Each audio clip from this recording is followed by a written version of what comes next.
রাস্তা কাটাকাটি, সড়ক জুড়ে খোঁড়াখুড়ি, নাকাল বাসিন্দা আর স্থানীয় ব্যবসায়ী।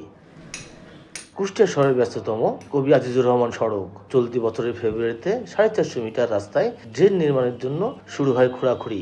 তবে দীর্ঘদিন ধরে বেহাল অবস্থায় পড়ে আছে পথচারী ও ব্যবসায়ী। জনদুর্ভোগের বিষয়টি এড়িয়ে 25 জুন কাজের নকশা পরিবর্তন করে পৌর কর্তৃপক্ষ। বৃষ্টি হলেই চলাচলে একেবারে অনুপযোগী হয়ে পড়ে সড়কটি।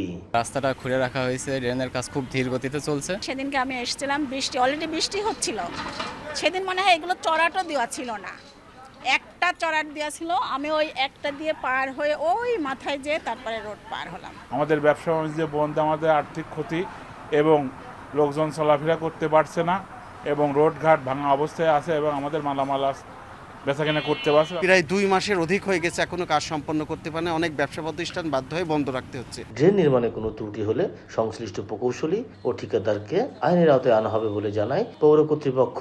যে নিম্নমানের কাজের কথা বলছেন, নিম্নমানের কাজ আসলে হওয়ার সুযোগ নেই। এখানে যে কাজগুলো তারা করছে এবং প্রত্যেকটা আমাদের ওয়ার্ক অ্যাসিস্ট্যান্ট, আমাদের sub assistant engineer, assistant engineer, আমাদের এক্সিকিউটিভ ইঞ্জিনিয়ার নেই এখন।